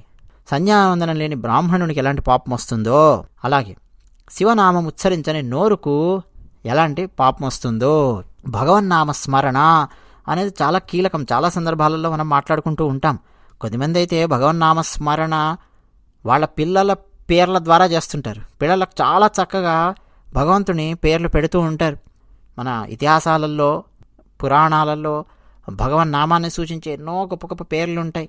సహస్రనామాలలో చక్కటి పేరు ఒకటి పెట్టుకొని అలా పిలుస్తూ ఉంటారు. సమర్థుడై ఉండి కూడా ఉపకారం చేయనివాడు ఎలాంటి పాపాన్ని పొందుతాడో, తినకూడని పదార్థాన్ని తిన్నవాడు ఎలాంటి పాపాన్ని పొందుతాడో, అలాగే శివ పూజ చేయకుండా, భస్మాన్ని ధరించకుండా భోజనం చేసేవాడు ఎలాంటి పాపాన్ని పొందుతాడో నేను తిరిగి రాకపోతే నాకు అలాంటి పాపం వస్తుంది అని చెప్పడం. ఒక్కొక్కసారి అండి ఇలాంటివి వింటూ ఉన్నప్పుడు, మేము ఫలానా సాంప్రదాయానికి చెందిన వాళ్ళమండి, మేము ఫలానా ధరిస్తూ ఉంటాము, మేము శాక్తేయులము, లేదు మేము వైష్ణవులము, లేదు మేము స్కందుణ్ణి ఆరాధిస్తాము, మేము ఇలా ధరిస్తాము, లేదు మేము మధ్వలము, మేము ఈ విధంగా బొట్టు మేము ధరిస్తాము, తులసిమాల ధరిస్తాము, లేదు మేము ఫలానా అయోధ్య రాముల వారినే మేము పూజిస్తూ ఉంటాము, చందనంతో ఉన్నటువంటి బొట్టు ఈ విధంగా ధరిస్తాము, రకరకాలు చెప్తూ ఉంటారు కదా. ఏదో ఒకటి మీ సాంప్రదాయాన్ని అనుసరించి మీరు ఏమేం ధరిస్తారో ఆ బొట్టు ధరించడము, దాని గురించి ఇక్కడ మాట్లాడుతున్నారు అని చెప్పి మనం అర్థం చేసుకోవచ్చు. ఎవరెవరి సాంప్రదాయాలను అనుసరించి వారు ఆయా విధంగా నుదుట బొట్టు ధరిస్తారు. అవునా? మనం శ్రీశైలం వెళ్ళామనుకోండి, అక్కడ అర్చకులు విభూతి ధారణ చేస్తారు, చక్కగా భస్మం రాసుకుంటారు. మనం చూడొచ్చు వారి యొక్క సాంప్రదాయం. శైవ ఆగమములను అనుసరించి శ్రీశైలంలో అత్యద్భుతంగా ఆ కార్యక్రమాలు, పూజా విధానాలు అవన్నీ కూడా సాగుతాయి. అదే తిరుమల శ్రీ వెంకటేశ్వర స్వామి వారి దేవాలయం మనం తీసుకున్నామనుకోండి, వైఖానసము అక్కడ పాటిస్తారు. ఆ ఆగమాన్ని అనుసరించి అక్కడ పూజాధికాలు ఏ విధంగా జరగాలో ఆ విధంగా జరుగుతాయి. అక్కడి అర్చకులను మీరు చూడండి, వారు ఊర్ధ్వపుండ్రములు ధరిస్తారు. అదే ఉడిపి వెళ్ళారనుకోండి, శ్రీకృష్ణ దేవాలయం చాలా అద్భుతమైన దేవాలయం, ఎంతో ప్రాశస్త్యం ఉన్నటువంటి దేవాలయం. ఉడిపిలో వెళ్ళారనుకోండి, అక్కడ ఉండే అర్చకులు ధరించే ఆ నామాన్ని ఒకసారి మీరు గమనించండి, తెలుస్తుంది. మధ్వ సాంప్రదాయాన్ని అనుసరించి ఆ విధంగా ఉంటుంది. ఇలా అంటే కొన్ని ఉదాహరణలు చెప్తూ ఉన్నాను. ఆయా సాంప్రదాయాలను అనుసరించి వారు ఏ విధంగా వారు బొట్టు ధరిస్తారో ఆ విధంగా ధరిస్తారు. పైగా ఇక్కడ అంటే ఏ విధమైన బొట్టు ధరించకుండా భోజనం చేయడం పాపము అన్నట్టుగా ఇక్కడ అర్థమవుతోంది. కొన్ని దేవాలయాలకు గనక మనం వెళితే భోజనం చేసేటప్పుడు నుదుట బొట్టు ఉందా లేదా, అలాగే పురుషులైతే ఖచ్చితంగా చొక్కా విప్పి మరీ కూర్చోవాల్సి ఉంటుంది. ఉదాహరణకు మంత్రాలయం వెళ్ళారనుకోండి, అంతెందుకు మంత్రాలయం దాకా ఎందుకండి, మన హైదరాబాదులోనే రాఘవేంద్ర స్వామి వారి మఠం ఉంటుంది. మధ్వ సాంప్రదాయాన్ని అనుసరించి అత్యద్భుతంగా పూజాధికాలు నిర్వహిస్తూ ఉంటారు, ఆ సాంప్రదాయాన్ని కొనసాగిస్తూ ఉంటారు. అక్కడ ఎప్పుడైనా సరే మీరు భోజనం చేశారా చూడండి, పురుషులు ఖచ్చితంగా చొక్కా విప్పి కూర్చోవాల్సిందే. భోజనం చేయాలంటే సాంప్రదాయాన్ని పాటించి తీరాల్సిందే. ఇలా రకరకాల సాంప్రదాయాలు, ఆచార వ్యవహారాలు వీటన్నింటినీ కూడా పాటిస్తూ భారతీయ సనాతన ధర్మాన్ని అలా ముందుకు తీసుకొని వెళుతూ ఉన్నారు. ఇక ఈ మాట మొత్తం విని ఆ కిరాతుడు, ఆ వేటగాడు అంటూ ఉన్నాడు, సరే తొందరగా ఇంటికి వెళ్ళి తొందరగా రా అన్నాడు. అంటే వదిలేశాడనమాట. ఇక ఇన్ని శబదాలు పెట్టిన తర్వాత కూడా వదిలేకుండా ఎలా ఉంటాడు? అప్పటికే ఈయనకు తెలియకుండానే శివపూజ చేశాడు, శివాభిషేకము చేశాడు, తెలియకుండానే ఆ బెల్వ పత్రములతో ఈయనకు తెలియకుండానే పూజించాడు. ఇక వెంటనే ఆ మగజింక కడుపు నిండా నీళ్లు దాగి పరిగెత్తుకొని వెళ్ళింది. వెళ్ళే వరకు ఈ మగజింక యొక్క భార్యలు, ఆడజింకలు అక్కడే ఉన్నాయి, పిల్లలున్నారు. అందరూ ఈ వృత్తాంతం గురించి చర్చించుకున్నారు. అయ్యో, ముగ్గురం ఒకే వేటగాడి బారిన పడ్డామే, అది కూడా ఒకే రాత్రి, ఇన్ని శబదాలు చేసొచ్చాం, మనము సత్యం గురించి మనం మాట్లాడాము, వెళ్లాల్సిందే అని చర్చించుకున్నాయి. అయితే ఇంట్లో ఉన్న ఆ పిల్ల జింకలు ఉంటాయి కదా, వాటిని ఈ మొదటి జింక, ఆడజింక, ఇదిగో చెల్లి నువ్వు చూసుకో, నేను వెళతాను ఆ వేటగానికి ఆహారంగా అంటోంది. లేదక్క, నేను ఇన్ని శబదాలు చేశాను, పైగా పెద్దదానివి, అనుభవజ్ఞరాలివి, నువ్వు చూసుకో మన పిల్లల్ని, నీ పిల్లల్ని, నా పిల్లల్ని, నేను వెళతాను అని ఆడజింక అంటోంది. లేదు, ఇంట్లో మగాణ్ణి నేనుండి స్త్రీలను బలి పెడతానా? లేదు, నేను వెళతాను, పిల్లలను రక్షించడం తల్లి కర్తవ్యం, మీరు చూసుకోండి, నేను వెళతాను అని మగజింక అంటోంది. లేదు, ముందు వేటగాడికి కనిపించింది నేను కాబట్టి నేను వెళతాను అని మొదటి జింక. ఇలా ఈ మూడు అండి తర్క వితర్కములు, ఓ పక్క ప్రేమ, ఒకరి మధ్య ఒకరికి మాట్లాడుకుంటూ ఉన్నాయి. లేదు, కిరాతునికి చాలా ఆలస్యం అవుతోంది, ఇక వెళ్లాల్సిందే, నేను వెళతానంటే నేను వెళతాను అని మాట్లాడుకున్నాయి. ముగ్గురు శబదాలు చేశారు కదా, మూడు అండి పరిగెత్తుకొని ఆ జలం ఉన్నటువంటి ప్రాంతానికి వచ్చాయి. అంటే ఆ సరస్సు దగ్గరికి మూడు జింకలు, అంటే ఒక మగ జింక, రెండు ఆడ జింకలు వచ్చాయి. కిరాతుడు ఎప్పుడైతే దూరం నుంచి ఆ మృగాలను చూశాడో ఆనందంతో బాణాన్ని తీసి ధనస్సుకి ఎక్కువ పెట్టాడు, కొట్టాలి అని. మళ్ళీ ఇతని సొరకాయ బుర్రలోంచి నీళ్లు శివలింగం మీద పడ్డాయి. ఆ పత్రములు, ఏం పత్రములు? బిల్వ పత్రములు శివలింగం మీద పడ్డాయి. తెలియకుండానే అత్యంత శుభకరమైనటువంటి 4వ యామ పూజ కూడా ఇతనికి తెలియకుండానే పూర్తి చేశాడు.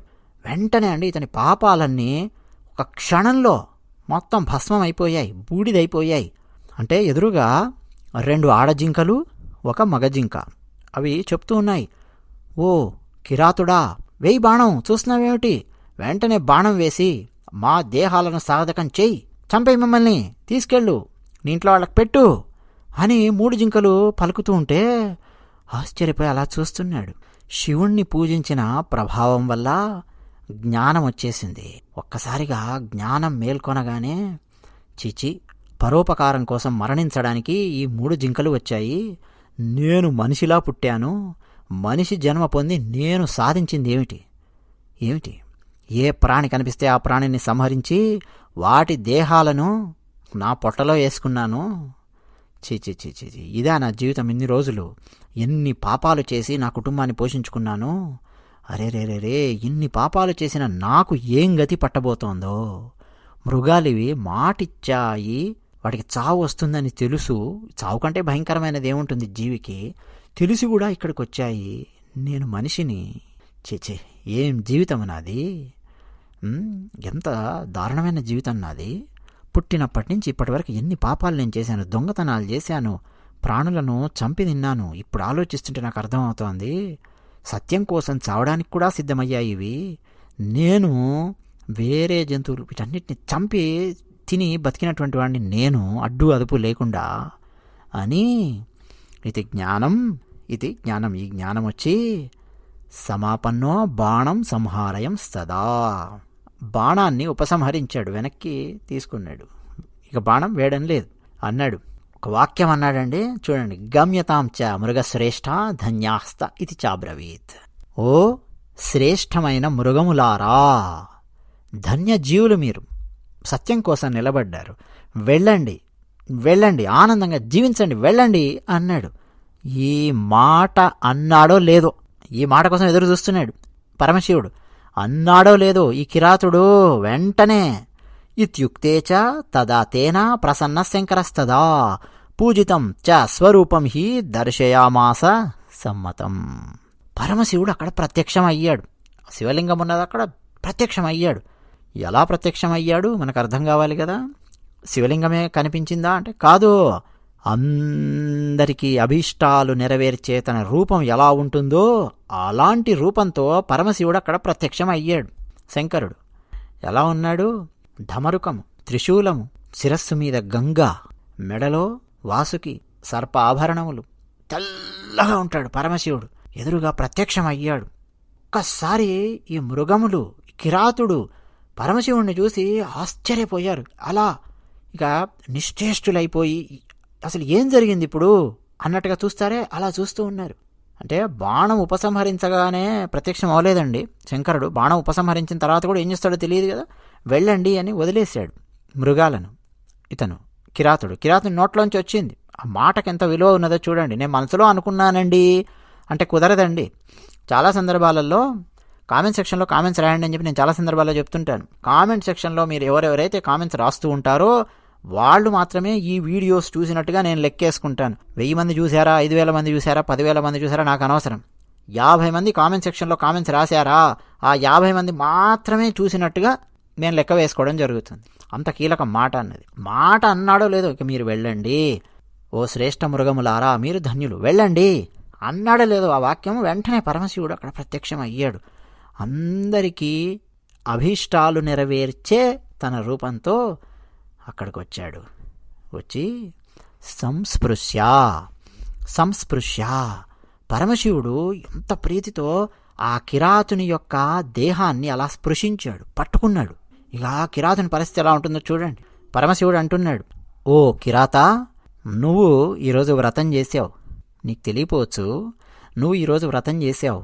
నీ వ్రతముతో నేను ప్రసన్నుడనయ్యాను, వరం కోరుకో అన్నాడు. అసలు కిరాతునికి ఏం అర్థం కాలేదు. వ్రతం ఏం చేశాను, శివుడు ప్రత్యక్షమవడమేమిటి, వరం కోరుకోవడమేంటి, ఏం అర్థం కాలేదు.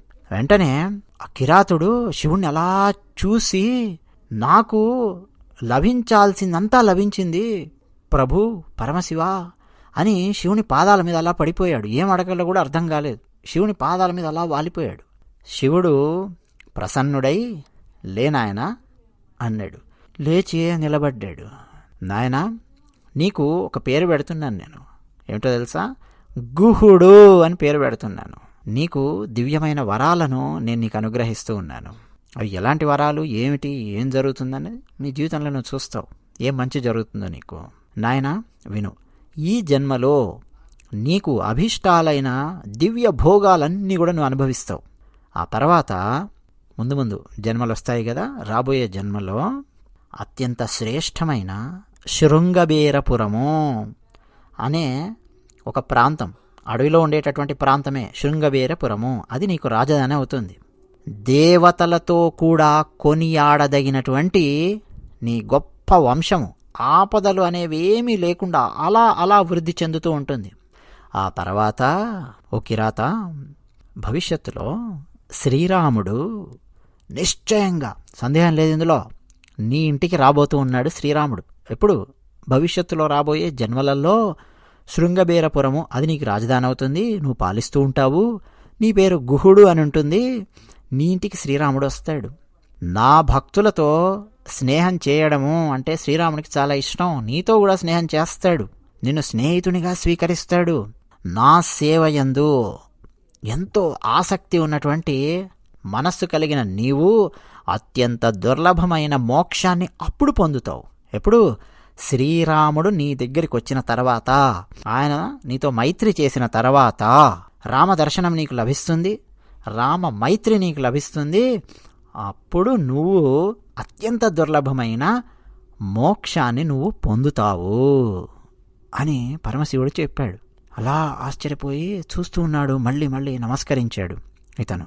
ఇప్పుడు ఆ మృగాల యొక్క పరిస్థితి ఏమిటి అంటే, శంకరుణ్ణి దర్శించాయి కదా, శంకరునికి ప్రణామం చేశాయి. వాటి మృగ జన్మ నుంచి అవి విముక్తి పొంది దివ్య దేహాన్ని ధరించాయి. అక్కడికి ఒక విమానం వచ్చింది, దివ్య విమానం. ఆ దివ్య విమానాన్ని ఈ 3 మృగములు, ఇవన్నీ కూడా వాటి మృగజన్మ నుంచి బయటికొచ్చి దివ్య దేహాలను ధరించి ఆ విమానాన్ని అధిరోహించి అవి స్వర్గానికి వెళ్ళిపోయాయి. అర్బుదము అనే ఒక పర్వతంలో శివుడు వ్యాధేశ్వరుడు అనే పేరుతో వెలసాడు. వ్యాధేశ్వరుడు అని చెప్పి పిలుస్తారు. వ్యాధుడు కదండి ఇతను. ఈ గురుద్రుహుని కథ మనం చెప్పుకున్నాం. తనకు తెలియకుండానే ఏ శివలింగం మీదైతే బిల్వపత్రములు వేశాడో, తనకు తెలియకుండానే ఏ బిల్వ వృక్షం మీదైతే కూర్చొని జాగరణ చేశాడో, తనకు తెలియకుండానే తన సొరకాయ బుర్రలో నుంచి నీటిని పరమశివుని మీద పడేలాగా తనకు తెలియకుండా అభిషేకం చేశాడో, ఆ శివలింగమునకు వ్యాధేశ్వరుడు అనే పేరు. అక్కడే పరమశివుడు ప్రత్యక్షమయ్యాడు ఇతనికి. అలా అక్కడ పరమశివుణ్ణి దర్శించి పూజించే వాళ్ళందరూ పరమభక్తులవుతూ ఆ తర్వాత ముక్తిని పొందుతూ ఉన్నారు అని సూత మహర్షి శౌనకాది మహామునులకు చెప్పాడు. చెప్పి ఆ వ్యాధుడు ఇంకా ఆ రోజు నుంచి ఇక అక్కడ ఆయన జన్మలో భార్య, పిల్లలు, ఇంకా వాళ్ళ ఆటపాటలు పెరగడం, ఆ భోగములు అవన్నీ ఏమైతే ఉంటాయో ఆ జన్మలో అవన్నీ అనుభవించాడు. ఆ తర్వాత జన్మలలో శ్రీరాముని కృపకు పాత్రుడై గుహుడు అనే పేరుతో జన్మించి శ్రీరాముని కృపకు పాత్రుడై అతను మోక్షాన్ని పొందాడు. అయితే తెలియకుండానే వ్రతం ఆచరిస్తే, ఇంత అద్భుతమైన సంఘటన జరిగితే, భక్తితో తెలిసి ఎవరైనా సరే ఈ వ్రతాన్ని గనక ఆచరిస్తే ఇక వాళ్ళు ఎలాంటి ముక్తిని పొందుతారో ఇక మనం చెప్పలేం. ఇప్పుడు వింటున్న వాళ్ళలో చాలామంది తెలిసి ఆచరిస్తూ ఉన్నటువంటి వాళ్ళు ఎంతోమంది ఉన్నారు కదా. వాళ్ళు ఇక సందేహమే లేదు పరమశివుని యొక్క కృపా కటాక్ష వీక్షణాలకు పాత్రులవుతారు. కేవలం పరమశివుడే కాదు, పార్వతీమాత సహితంగా ఉన్న పరమశివుని యొక్క కృపా కటాక్ష వీక్షణాలకు పాత్రులవుతారు. ఇదండి ఎన్నో ధర్మాలను, ఎన్నో ధర్మ సూక్ష్మాలను వివరించే శివరాత్రి వ్రతం యొక్క మహాత్మ్యాన్ని చెప్పే ఒక కథ శివపురాణం నుంచి మనం తీసుకొని తెలుసుకోవడానికి మనం ప్రయత్నం చేశాము. ఎన్నెన్నో వ్రతాలు, ఎన్నెన్నో తీర్థములు, ఎన్నెన్నో దానములు, ఎన్నెన్నో యజ్ఞములు, ఎన్నెన్నో తపస్సులు, ఎన్నెన్నో జపములు, ఇవన్నీ కూడా ఈ శివరాత్రి వ్రతంతో సమానమైనవి కావు అంటుంది శివపురాణం. అంటే వేదవ్యాసుల వారు శివపురాణంలో చెప్తూ ఉన్నారు.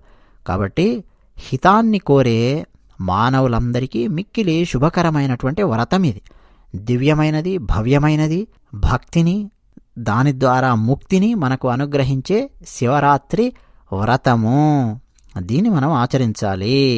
ఈ శివరాత్రి వ్రతంలో భాగంగా ఇంకా ఎన్నెన్నో వీడియోలు చేసి ఇతిహాసం ఛానల్లో పెట్టడం జరిగింది. ఆలస్యం చేయకుండా ఆ వీడియోలన్నీ చూడండి. మధ్య మధ్యలో కూడా ఇతిహాసం ఛానల్లో మీరు వచ్చి మీకు ఆసక్తి కలిగించే వీడియో, అంతకుముందు విన్నటువంటి వీడియోస్ ఉంటాయి. ఒకసారి వీడియో విన్నాను కదండి, మళ్ళీ నేను తెరవక్కర్లేదు, మళ్ళీ నేను వినక్కర్లేదు అనేది ఏం లేదండి. మళ్ళీ మళ్ళీ మళ్ళీ మళ్ళీ వినొచ్చు. మళ్ళీ మళ్ళీ వింటే మళ్ళీ మళ్ళీ పరమాత్మ యొక్క మహాత్మ్యాన్నే కదా మనం చెప్పుకునేది. ఆనందించవచ్చు. తద్వారా భగవన్నామ స్మరణ మీకు తెలియకుండానే జరుగుతుంది. చూడండి, శివపురాణంలో ఉన్నటువంటి ఈ గాథ మీ చెవుల్లో పడింది అంటే ఇది విన్నటువంటి వాళ్ళకు కూడా మంచి జరగబోతోంది. శ్రవణానికి ఉన్నటువంటి ప్రాముఖ్యత అది. అందరికీ మరొక్కసారి ఓం నమః పార్వతీపతయే హర హర మహాదేవ శంభో శంకర.